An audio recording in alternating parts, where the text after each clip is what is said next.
Hello everyone, welcome back to my channel. আজি মই লৈ আছো কচুথুৰিৰ হৈতে বনোৱা মাছৰ মোৰ একেবাৰে সহজ যেহেতু আমাৰ থলুৱা ৰেচিপি হয় কিন্তু সকলোৰে বনোৱা পদ্ধতিটো অলপ নহয় অলপ বেলেগ হয় মইনো কিদৰে বনাইছো তাকে আপোনালোকৰ হৈতে শেয়াৰ কৰিব বিচাৰিছো আহক তেন্তে ৰেচিপিটো লৈ আগবাঢ়ো কচুথুৰিৰ হৈতে মাছৰ মোৰ বনাবলৈ মাছৰ মোৰ কেডখৰ ভালদৰে ধুই নিমখ হালধি সানি লৈছো আৰু কচু থুৰি কেডাল বাছি লৈছো বাছি ধুই অলপ সময় বইল কৰি পানীটো পেলাই দিলো আৰু লৈছো এটা মিডিয়াম সাইজৰ পিয়াজ আদা নহৰু একেলগে খুন্দি লৈছো তিনটা কেঁচা জলকীয়া লৈছো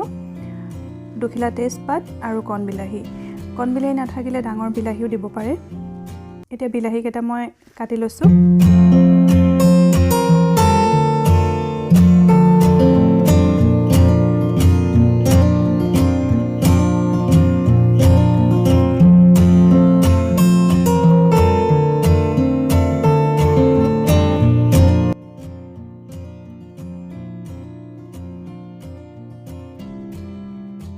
এতিয়া আনফালে কেৰাহীখন গৰম কৰি ৰাখিছিলো তেল দি দিছো তেল গৰম হোৱাত মাছৰ মোৰ কেডখৰ দি দিছো যেটো মাছৰ মোৰ কেডখৰ হাফ ফ্ৰাই কৰি লৈছো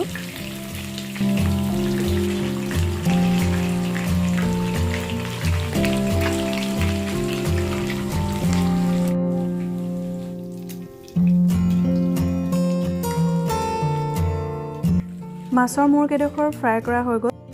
এতিয়া ইয়াতে তেজপাত আৰু পিয়াজ দি দিছো পিয়াজখিনি অলপমান ৰঙচুৱা হোৱালৈকে ভাজি লৈছো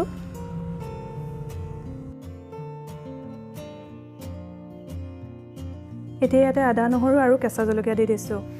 আদা নহৰুৰ কেঁচা গোন্ধটো যোৱালৈকে ভাজি লম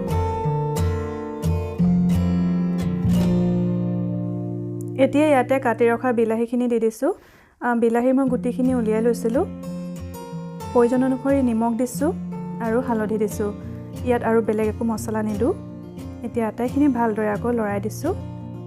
বিলাহীখিনি এদৰে অলপ সময় ভাজি লোৱাৰ পাছত ফ্ৰাই কৰি ৰখা মাছ কেডখৰ ইয়াত দি দিছো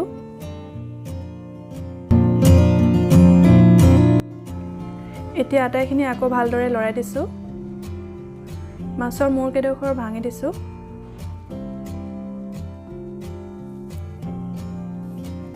এদৰে প্ৰায় 5 মিনিট মান ভাজি লোৱাৰ পাছত ইয়াতে বইল কৰি ৰখা কচুখিনি দি দিছো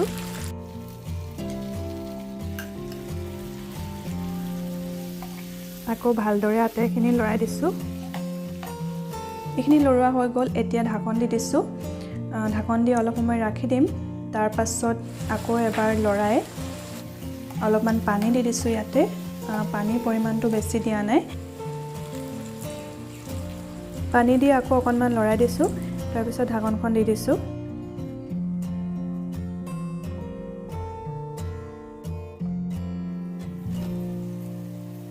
পানী দিয়াৰ পাছত অলপ সময় ঢাকি ৰাখি তাৰ পাছত এয়া চাওক পানীখিনি শুকাই গ'ল যেহেতু পানী নাৰাখো এতিয়া অকনমান লৰাই দিছো তাৰ পিছত ইয়াতে ধনিয়া অলপমান দি দিম ধনিয়াটো অপচনেল হয় নাথাকিলে নিদিবও পাৰে ধনিয়া দি আকৌ এবাৰ লৰাই দিছো আৰু গেছটো অফ কৰি দিছো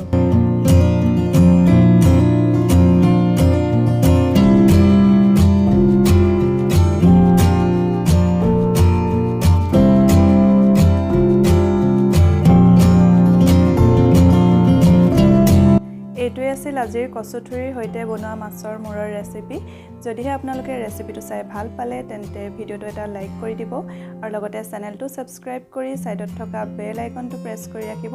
যাতে আহিবলগীয়া ভিডিওৰ নটিফিকেশনসমূহ পাই থাকে ধন্যবাদ